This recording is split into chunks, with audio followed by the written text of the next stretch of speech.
오늘 하나님의 말씀은 사도행전입니다. 사도행전 4장 8절부터 12절 말씀 보겠습니다.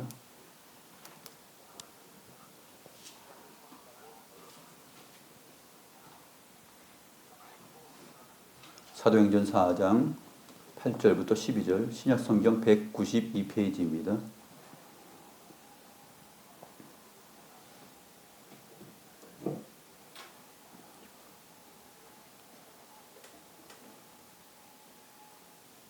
제가 하나님의 말씀을 받들어 읽겠습니다.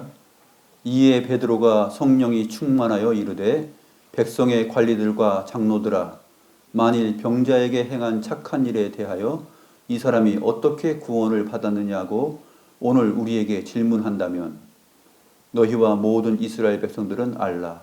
너희가 십자가에 못 박고 하나님이 죽은 자 가운데서 살리신 나사렛 예수 그리스도의 이름으로 이 사람이 건강하게 되어 너희 앞에 섰느니라. 이 예수는 너희 건축자들의 버린 돌로서 집 모퉁이의 머릿돌이 되었느니라. 다른 이로서는 구원을 받을 수 없나니 천하 사람 중에 구원을 받을 만한 다른 이름을 우리에게 주신 일이 없음이라 하였더라. 오늘은 사도신경 내용 가운데 두 번째 문항이죠. 그 외아들 우리 주 예수 그리스도를 믿사오니에 해당하는 내용입니다.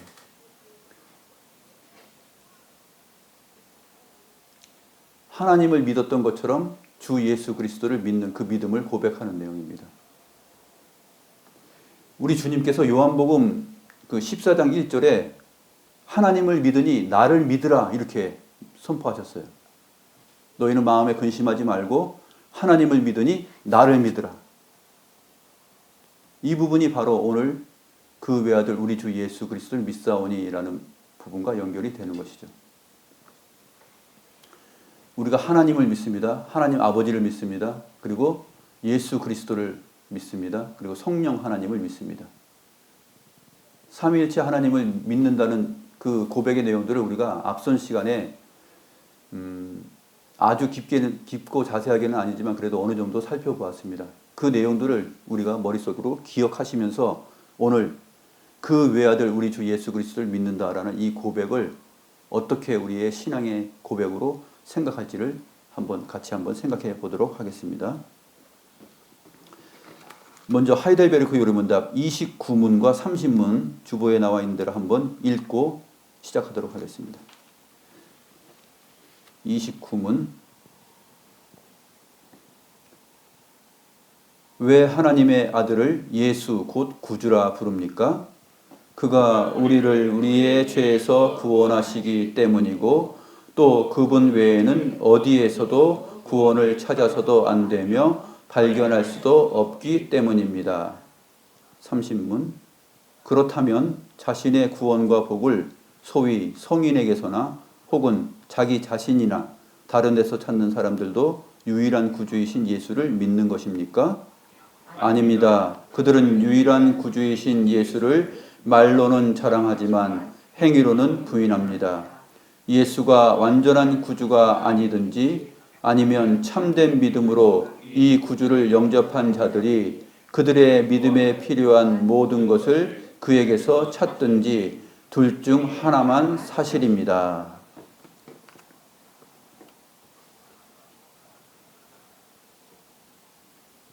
하나님의 아들을 예수 곧 구주라 부르는 것에 대해서 질문을 합니다.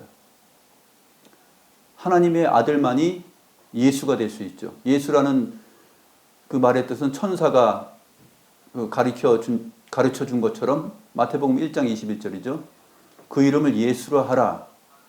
이는 그가 자기 백성들을 그들의 죄에서 구원할 자이심이라 하고 천사가 마리아와 요셉에게 그 이름의 의미를 가르쳐 주셨습니다. 그리고 22절, 23절로 가게 되면은 그 다음에 또 하나의 이름을 가르쳐 주죠.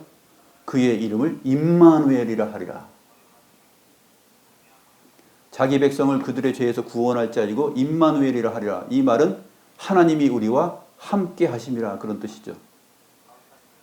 그러므로 예수는 구원자이시면서 동시에 하나님이시다 하는 것을 여기서 선포를 하고 가르쳐 준 내용입니다. 하나님의 아들을 예수 곧 구주라 부르는 그 이유가 바로 여기에 있는 것이죠. 우리가 익투스 잘 아시죠? 익투스. 초대교회 성도들이 그들의 신앙을 지키면서 숨어 지내고 그 박해를 피해서 카타콤에 이렇게 막 내려가서 숨어 지낼 때 그들의 그 암호가 있었어요. 암호가 뭔지 아십니까? 익투스예요. 익투스. 물고기란 뜻인데 그 헬라어로 익투스는 물고기라는 뜻이에요. 그래서 물고기 모양이 이렇게 있습니다. 우리 자동차 뒤에 이렇게 붙이고 다니잖아요. 익투스. 그게 신앙 고백이에요. 익투스 앞에는 예수스, 크리스토스, 하나님의 아들, 구세주.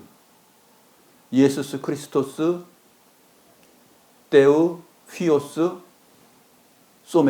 소테르 이렇게 되어 있습니다. 그러니까 예수 그리스도는 하나님의 아들이시요 우리의 구세주다. 그것을 고백한 것이에요.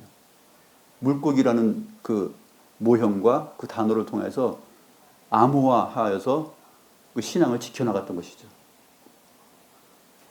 우리에게도 바로 이러한 고백이 있어야 되는 것입니다. 이 어렵고 혼탁한 시대에 사실은 물리적인 어떤 그 박해는 없지만 정신적으로 심리적으로 우리가 박해를 받고 있지 않습니까? 이 박해 속에서 우리의 마음속에 그 흔적, 그 암호, 익투스가 우리에게 구세주로서 예수 곧 구주라는 것을 믿는 믿음으로 살아나는 그러한 사인이 되어야 되겠죠. 이사야서 43장 11절을 보게 되면은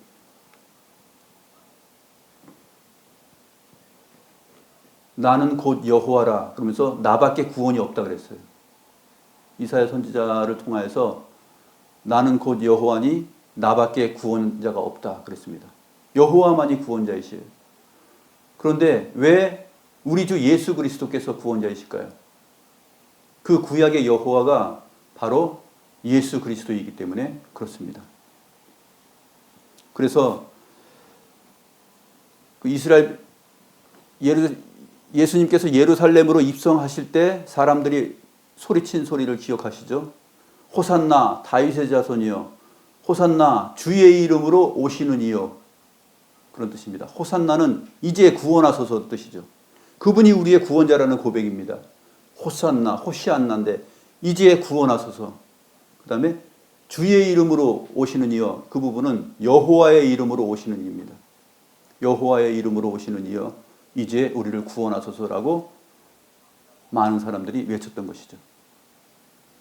제사장들과 서기관들, 바리새인들, 유대인들은 믿지 않았습니다. 그러나 주를 믿는 자들이 그러한 고백을 하였던 것이죠. 이처럼 하나님의 아들은 예수 곧 구주라 부를 수 있는 그 합당한 이유가 성경적인 이유가 있는 것이죠.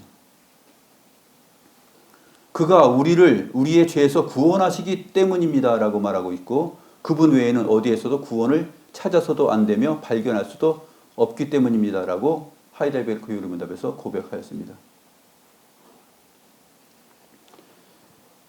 예수 외에는 구원이 없다. 예수님만이 구주이시다. 이 말은 모든 피조물들에 대해서 하는 표현이에요. 왜냐하면 성부 하나님도 우리의 구원자이시잖아요. 성령 하나님도 우리의 구원을 이루시는 분입니다. 그렇기 때문에 이것은 성부와 성령과 비교하여서 하는 말이 아니에요. 예수님께서 우리의 구원자다. 다른 이름을 주신 일이 없다라고 오늘 사도행전 4장 12절에서 말했을 때 이것은 모든 보이는 피조물과 보이지 않는 피조물들 가운데 피조물들 안에서는 구원자가 없다는 뜻입니다. 예수밖에 없다. 그 예수밖에 없다라는 말은 곧 삼위일체 하나님 외에는 우리를 구원할 자가 없다라는 그러한 고백과도 같은 것입니다.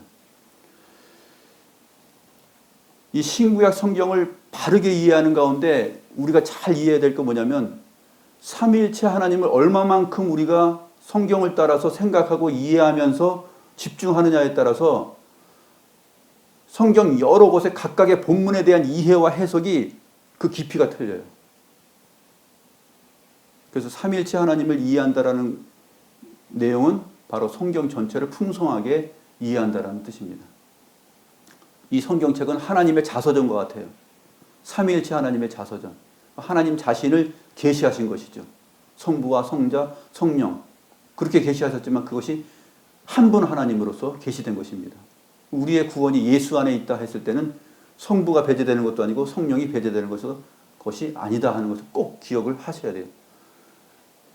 이러한 삼위일체 하나님에 대한 인식이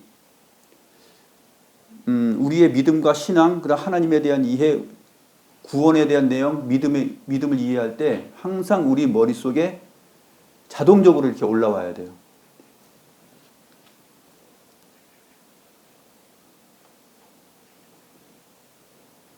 고린도전서 2장 11절을 보게 되면 하나님의 일도 하나님의 영 외에는 아무도 알지 못하느니라는 말씀을 하였을 때, 이때도 이러한 구절들을 봤을 때도 하나님의 일을 하나님의 영 외에는 모른다 했을 때 그것은 역시 성자와 성부를 비교하여서 말하는 그 성령 하나님을 높이는 말이 아니라 피조물들과 관련하여서 하나님의 영 외에는 하나님을 알 수 없다라는 그러한 표현을 하는 것입니다.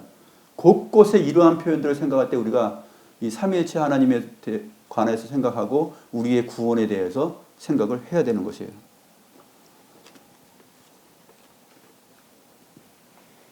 몇 주 전에 우리가 고린도전서 1장 30절을 살펴보았는데 그리스도는 하나님께로서 나와서 우리에게 지혜와 의로움과 거룩함과 구속함이 되셨다라고 말하였습니다. 하나님께로부터 나와서 우리에게 지혜와 거룩함과 의로움과 구속함이 되셨다. 누가요? 예수께서 그렇게 되셨다는 것이죠. 우리 사도신경에 번역되어 있는 그 외아들이라는 표현은 우리 한국인의 정서에서는 좀 쉽게 이해할 수 있는 번역입니다. 그러나 성경적으로는 그렇게 그 훌륭한 번역은 아니에요. 그 외아들. 사실 하나님은 하나님의 아들 예수 그리스도에 대한 그 비유는 피조물들 가운데 될 수 있는 게 없다 그랬죠. 왜냐하면 하나님은 영원하신 하나님으로서 피조물들이 있기 전에 계셨던 분이기 때문에 이 만물 안에서 그 유비를 찾을 수 없기 때문에 그래요. 그러나 우리의 이제 한국의 선교사들이 이제 들어왔을 때 사도신경을 번역해서 낼 때 우리말로 그 외아들이라고 했습니다. 그런데 이러한 번역들이 사실상은 좀 정확하게 이해하는 데 있어서는 좀 아쉬움이 있는 것이죠. 요한복음 1장 14절을 보게 되면 말씀이 육신이 되어 우리 가운데 거하시며 그랬습니다. 말씀이 육신이 되어 우리 가운데 거하시며. 요한복음 1장에서의 말씀은 누구십니까? 하나님이시죠. 그리고 이 말씀이 천지만물을 창조했다 그랬습니다. 그런데 그 말씀이 육신이 되어 우리 가운데 거하셨다. 임마누엘이라는 뜻이죠. 말씀이 육신이 되어 우리 가운데 거하시매라고 번역된 이 거하시매가 장막을 치신다는 뜻이에요. 텐트 친다는 얘기입니다. 광야에서 이스라엘 백성들이 행진하고 머물렀을 때 하나님의 성전이 텐트가 그들 가운데 자리했습니다. 그리고 이스라엘 12지파가 세 지파에서 동서남북으로 이렇게 진을 쳤죠. 그 가운데 하나님께서 텐트를 치신 것이죠. 하나님의 자리를. 그런 것처럼 말씀이 육신이 되어 우리 가운데 거하심에 텐트를 치심에 이러한 표현들도 우리가 주목을 해야 되는 것이죠.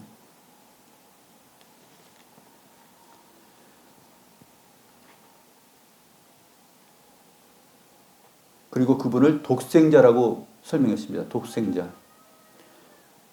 이어서 요한복음 1장 18절 말씀 보시면 본래 하나님을 본 사람이 없으되 아버지 품속에 있는 독생하신 하나님이 나타내셨느니라. 독생자, 이 부분은 이제 우리는 외아들로 번역을 한 것이에요. 근데 이 독생자는 외아들로 표현할 수 없는 내용들이 많이 있습니다. 독생하신 이라는 뜻은, 독생자라는 뜻은 뭐냐면 모노게네스라는 뜻이에요. 모노게네스. 홀로 나신 분이에요. 독생하신 하나님이다 했을 때는 홀로 나신 하나님이다 이렇게 번역을 하는 것이 맞아요. 하나님을 본 사람이 없죠. 그런데 아버지 품속에 있는 홀로 나신 하나님이 나타내셨느니라. 자기가 스스로 나타내신 것이에요. 홀로 나신 거예요. 만들어진 것이 아니에요. 성부에 의해서 만들어진 것이 아니에요. 시편 2편에 오늘 내가 너를 낳았다 했을 때 그 오늘이라는 것이 영원성이라고 그랬죠. 오늘 내가 너를 낳았다.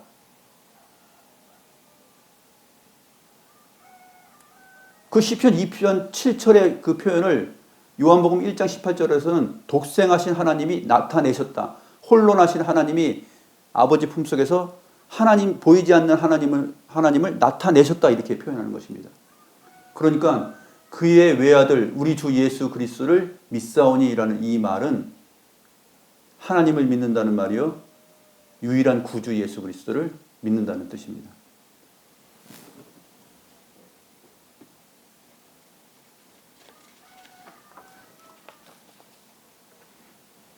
예수라는 이 단어가 그리스어인데, 이 예수라는 단어는 원래 히브리어 구약 성경에서는 여호수아입니다. 여호수아, 예수아. 그래서 히브리어 여호수아를 그리스어 예수로 번역이 된 거죠. 그러므로 여호수아라는 뜻은 구원자라는 뜻입니다. 구약 성경에 여호수아라는 이름이 두 명이 대표적으로 나옵니다. 첫 번째는 모세의 후계자죠. 모세의 후계자. 광야의 이스라엘 백성들을 인도해서 구원의 여정을 완성시키는 인물입니다. 가나안 땅으로 들어가게 하죠. 그래서 이 이스라엘 백성들을 구원하는 지도자, 그 이름이 바로 여호수아라는 이름을 하나님께서 택하신 것이에요. 섭리하신 것이죠. 그런 이름을 주시고 그런 이름을 가진 자를 그 믿음의 사람으로 세우고 지도자로 세우시고 이끌어 가셔서 모세 대신에 가나안 땅으로 들어가게 하는 그 역할을 한 것이 바로 모형론적인 것입니다. 예수를 내다본 것이죠. 장차 진정한 구원자이신 그 예수라는 이름을 내다보고서 그 일을 하나님께서 구약 성경 안에서 보이신 것이에요. 또 하나 구약 성경에 나오는 여호수아라는 인물이 있는데 대제사장입니다. 이 대제사장 여호수아는 학개서 스가랴서를 보게 되면은 바벨론 포로되었던 이스라엘 백성들, 유다 백성들이 이제 다시 가나안 땅으로 들어오게 됩니다. 출애굽한 이스라엘 백성들이 가나안 땅에 들어가는 것처럼 바벨론 포로 생활을 하던 사람들이 이제 구원을 받아서 들어오게 됩니다. 거기에서 성전을 재건축하게 되죠. 무너진 성벽을 다시 세우고 성전을 세웁니다. 그 일을 할 때 스룹바벨이라는 그 유대 총독과 이 여호수아 대제사장이 함께 일을 해나갑니다. 그래서 무너진 성전을 새롭게 세우는 일을 합니다.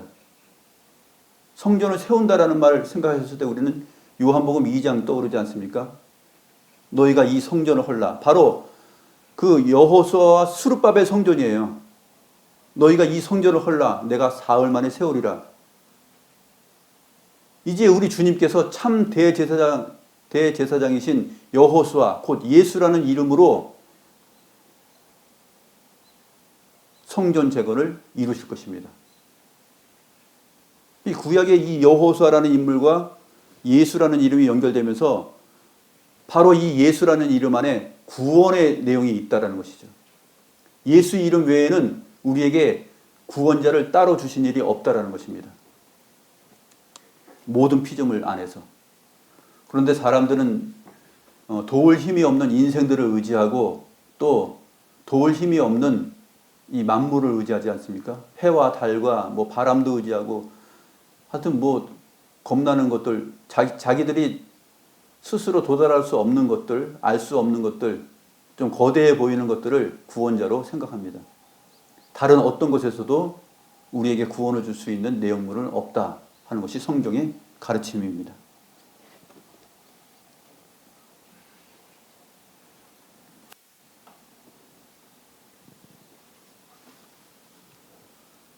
그 예수가 오늘 사도행전 4장에서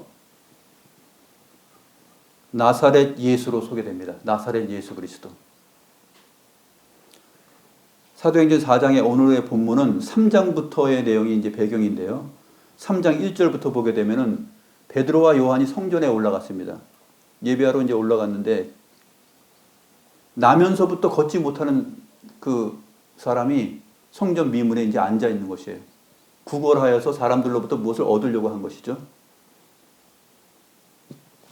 그래서 베드로에게 이제 뭔가 도움을 받으려고 하니까 베드로가 쳐다보면서 유명한 말을 했죠. 은과 금은 내게 없으나 내게 있는 것을 내게 주노니 곧 나사렛 예수 그리스도의 이름으로 일어나 걸으라. 그러니까 그가 걷고 뛰고 찬송하면서 주님 앞에 감사를 드렸습니다. 그런데 유대인들이 이것을 못마땅하게 생각하죠.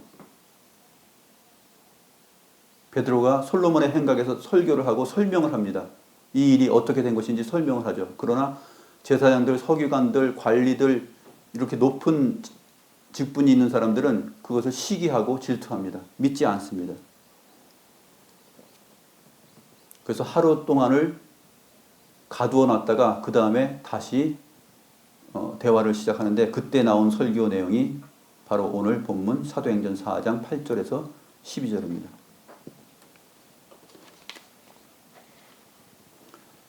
하나님을 믿는다고 하는 이스라엘 백성들은 예수님을 건축자들이 버린 돌처럼 여겼어요. 하찮게 여겼습니다. 그러나 이 예수는 너희 건축자들이 버린 돌로서 집 모퉁이의 머릿돌이 되었느니라 라고 설명합니다. 집 모퉁이의 가장 중요한 기둥이 되었다라는 설명입니다. 에베소서 2장에 보게 되면 그런 설명이 있죠. 건물마다 서로 연결하여서 예수 안에서 너희가 함께 지어져 간다라는 설명을 합니다. 예수님께서 성전을 건축하시는 것이죠. 참 성전이면서 우리를 성전으로 만드시는 일을 하나님께서 하십니다. 너희가 이 성전을 헐라 내가 사흘 만에 세울 것이다. 주님의 죽으심과 부활 안에서 이 성전이 완성이 되는 것이에요.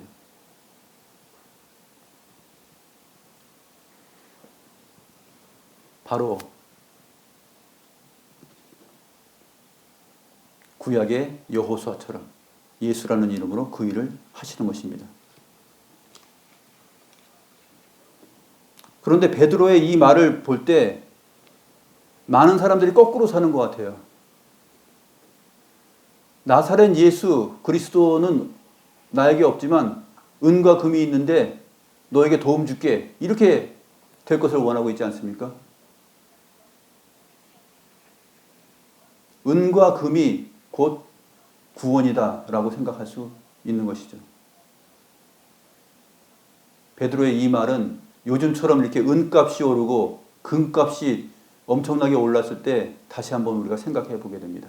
물질 만능주의, 돈이 최고인 세상, 돈이 하나님이고 돈이 구원자인 이 세상, 은과 금은 내게 없으나 내게 있는 것을 너에게 주노니 곧 나사렛 예수 그리스도의 이름으로 일어나 걸어라.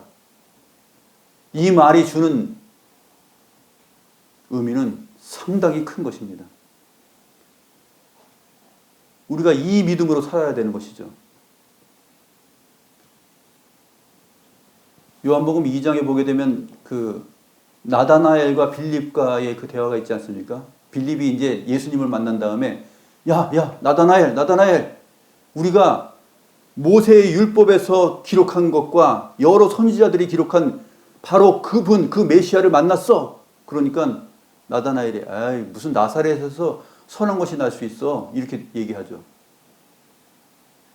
그런데 주님께서 나다나엘에게 다가가서 이렇게 말하죠. 네가 무화과 나무 아래에 있을 때 내가 너를 보았다. 라고 말합니다. 그러니까 깜짝 놀라죠.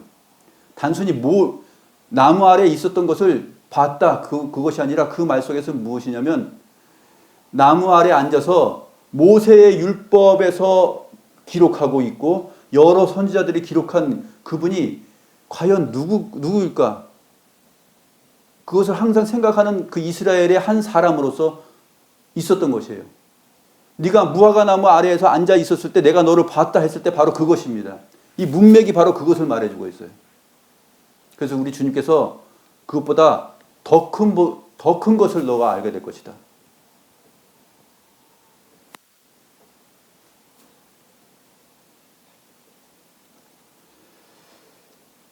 그래서 초기에 유대인들은 나사렛을 하찮게 생각했습니다. 나사렛이라는 동네를 하찮게 생각했어요.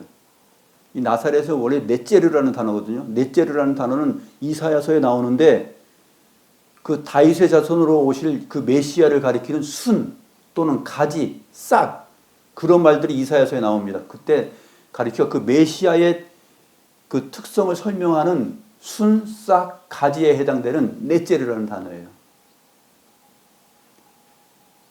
그런데 그 메시아에 대한 생각을 다 잊어버리고 나사렛에서 무슨 선한 것이 나겠어 이렇게 말했던 것이 유대인들의 상황이었습니다. 그런데 사도 베드로가 성전 미문에서 구걸하는 나면서부터 걷지 못하는 그 사람에게 은과 금은 나에게 없지만 나에게 있는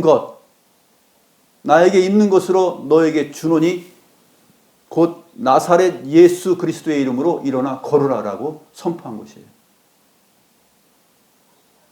그분 외에는 너를 구원할 자가 없는 것이죠. 나면서부터 걷지 못하는 어떻게 누가 고치겠어요? 원주 서브런스 병원에 가면 고치겠어요? 어떤 한의사를 만나면 고치겠어요? 누구를 만나면 고치겠어요? 은과 금을 다 팔아가지고 고칠 수 있겠어요? 못 고칩니다. 나면서부터 걷지 못하는 그 장애를. 이 장애가 무엇으로부터 왔습니까? 죄의 결과죠.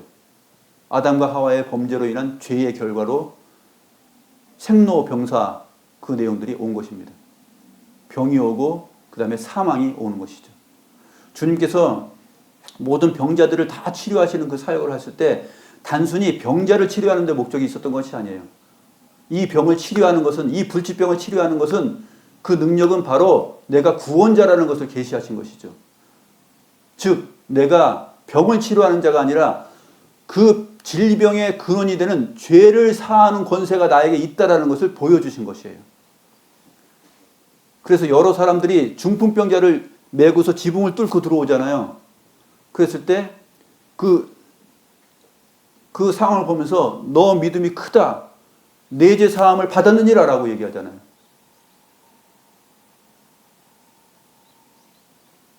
침상에서 일어나 걸어가라 하는 말과 내 죄 사함을 받았느니라 하는 말 중에서 어느 것이 더 쉽겠느냐?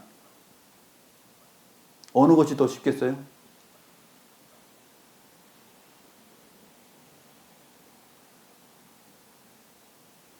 내 죄 사함을 받았느니라 이 말이 예수님에겐 더 쉬운 거예요. 그것이 바로 근본을 치료하는 것이기 때문에 그렇습니다. 그래서 우리 주님께서 생명의 주님이시라는 그러한 말을 하고 있는 것이죠.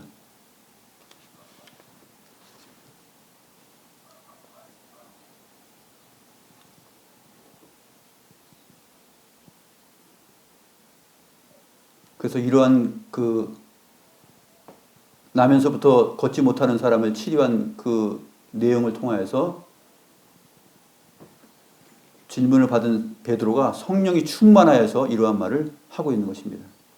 다른 이로서는 구원을 받을 수 없나니 다시 한번 12절 다 같이 한번 읽어보겠습니다. 시작. 다른 이로서는 구원을 받을 수 없나니 천하 사람 중에 구원을 받을 만한 다른 이름을 우리에게 주신 일이 없음이라. 예수라는 이름, 여호수아라는 이름, 구원자라는 이름, 임마누엘이라는 그 이름 외에는 우리에게 구원자로 주신 일이 없어요.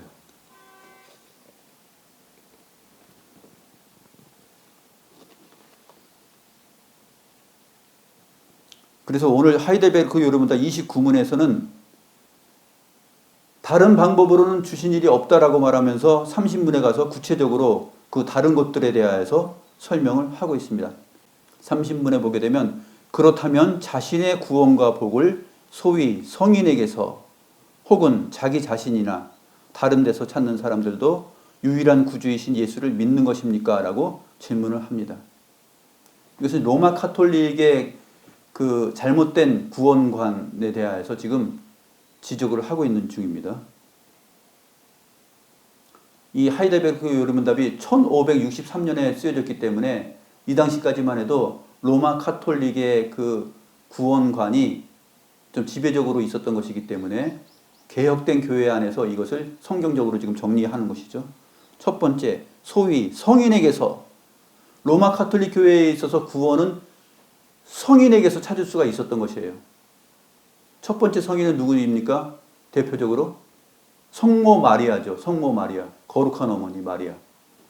그래서 성상들을 보게 되면 예수 그리스도는 항상 아기로 써 있어요.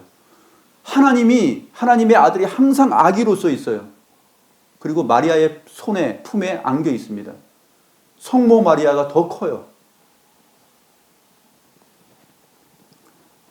그리고 베드로를 또 초대 교황으로 생각하면서 베드로를 성인으로 생각하면서 그들의 구원을 생각합니다. 좀 더 믿음이 좋고 신앙이 좋은 사람들, 박해 가운데서 순교한 사람들, 그러한 예수님의 제자들의 이름이라든지 그러한 거룩한 삶을 살아간 사람들, 그런 사람들을 성인으로 내세워서 성인들이 우리들의 부족한 믿음을 대신 채워줘서 우리를 구원시킬 수 있다라고 보는 거예요.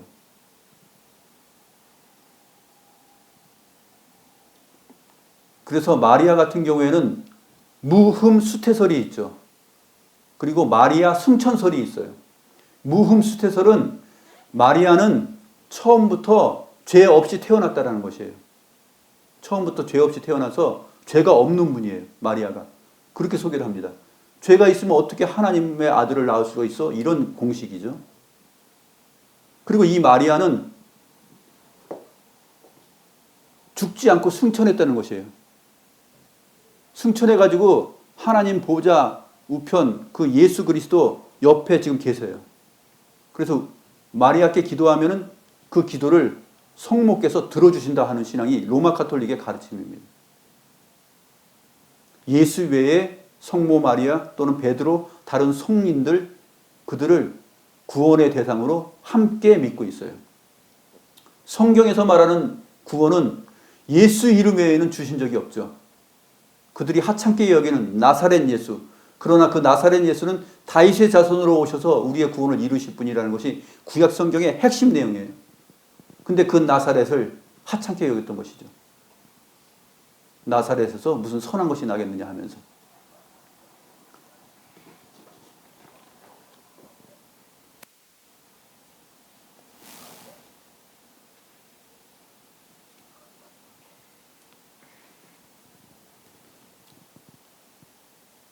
두 번째는 뭡니까? 혹은 자기 자신이나 그랬습니다.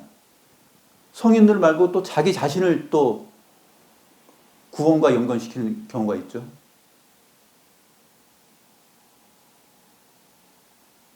우리 주님께서 너희의 의가 서기관들과 바리새인의 의보다 더 낫지 못하면 결단코 천국에 들어가지 못한다라고 마태복음 5장 20절에서 말씀했어요.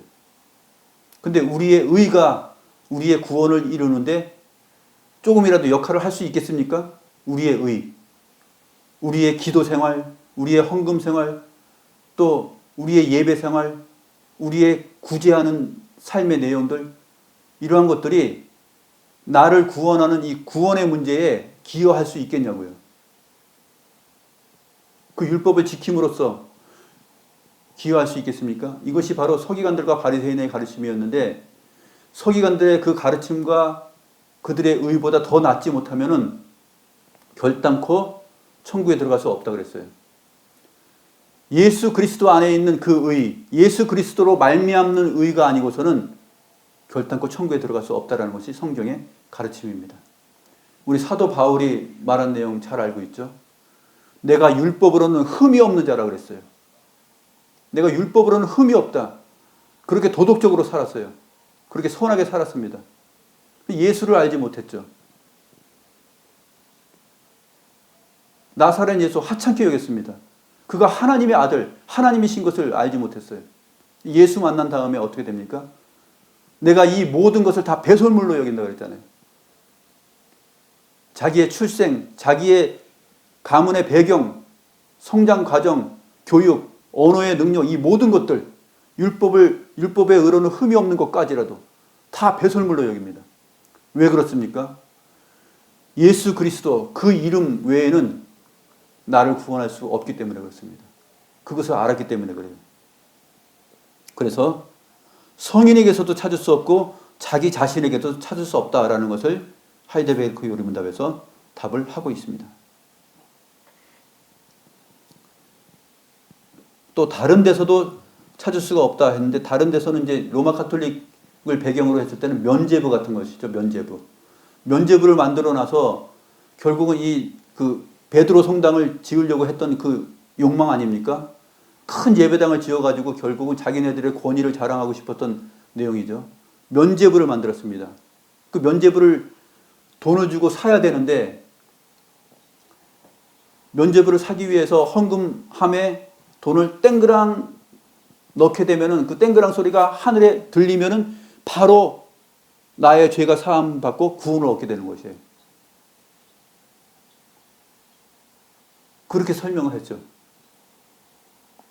너희가 넣는 이 면죄부를 사는 이 헌금이, 돈이 땡그랑 할 때 하늘에 울려 퍼져서 너희의 죄가 사함을 받는다, 이렇게 그렇게까지 거짓 광고와 홍보를 내서 면죄부를 팔기 시작했던 것이 로마 카톨릭 교회였습니다.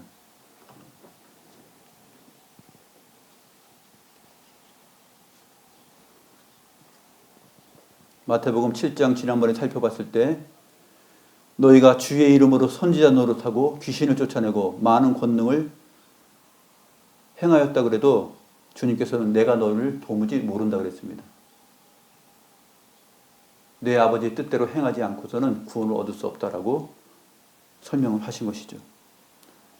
우리가 선지자 노릇하고 누군가 목사 직분을 가지고 설교를 하고 그래도 자기의 의를 1%라도 자랑한다면 그 사람은 구원에서 멀어질 것입니다. 순전히 100% 예수 안에만 구원이 있다는 것을 믿어야 되는 것이죠. 나의 의와 나의 어떤 행위, 경험, 이러한 것들을 내세울 수 없다는 것이 성경의 가르침입니다. 우리는 다만 무익한 종으로서, 청지기로서 주님의 일을 하는 것이고, 주께서 나를 살리시고 나에게 이 귀한 지혜와 지식, 믿음을 주신 것을 감사해서 이 세상을 살아나가고 주 믿는 신앙을 가지고서 이렇게 예배하며 살아가는 것입니다. 감사로 제사를 드리는 것이죠. 구원받은 자의 그 증상입니다. 우리의 모든 믿음의 행위들은 그 믿음의 행위로 인해서 구원에 도달하고 이르는 것이 아니라 구원을 받은 자에게서 나올 수 있는 증상들이에요. 믿음과 구원이 먼저입니다. 하나님으로부터 오는 그 은혜가 먼저입니다.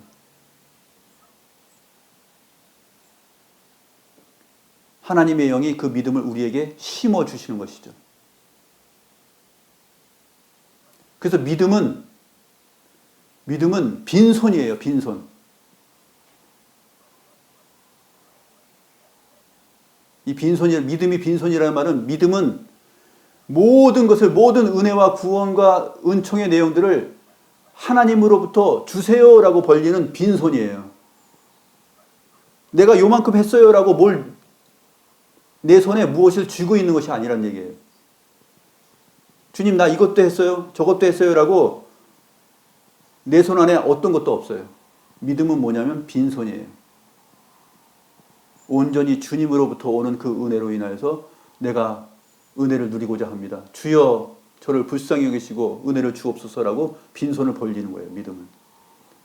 하나님께서 우리에게 주신 믿음은 바로 그 빈손을 주신 것이에요.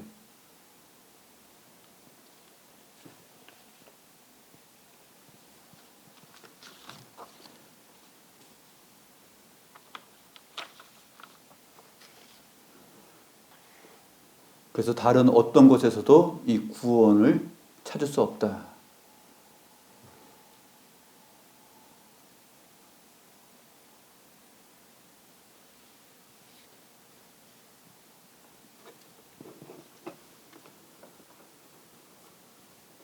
기독교 신앙은 참 좀 억지인 것 같기도 하죠. 사람들이 그렇지 않습니까? 왜 너희에게만 구원이 있다고 그렇게 얘기해?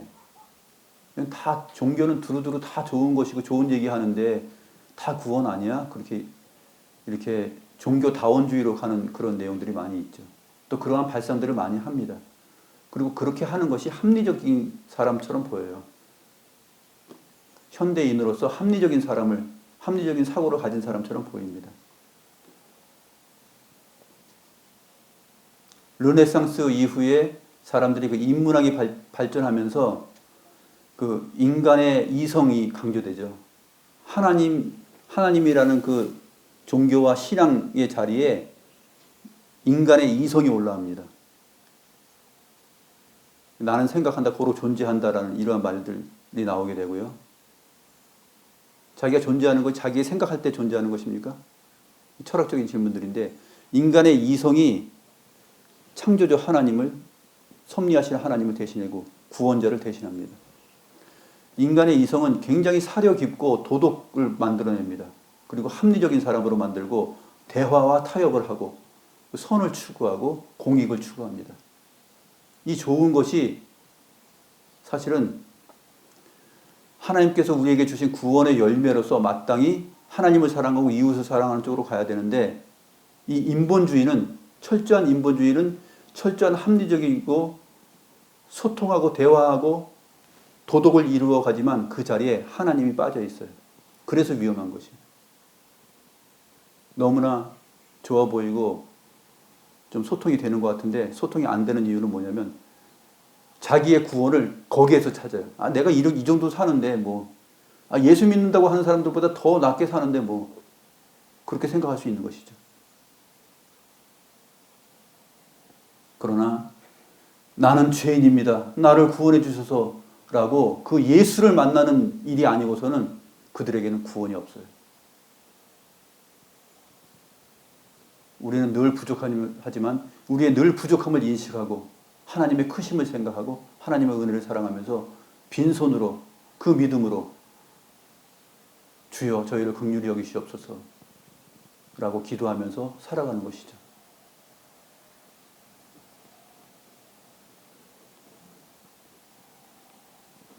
그래서 예수께서 완전한 구주이시든지 아니든지 둘 중에 하나만 사실입니다 라고 답을 내리고 있습니다.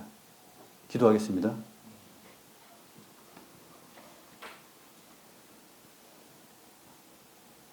다른 이로서는 구원을 얻을 수 없고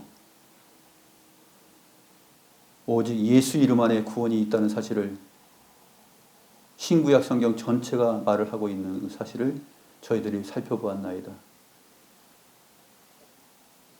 주님, 은과 금은 나에게 없지만 나에게 있는 것을 너에게 주노니라는 말을 우리의 주변 사람들을 향하여서 할 수 있는 믿음을 더하여 주시옵소서.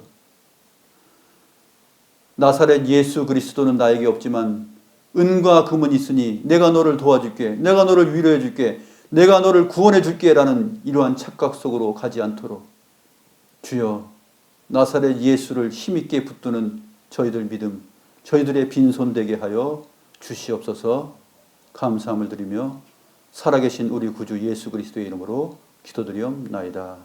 아멘.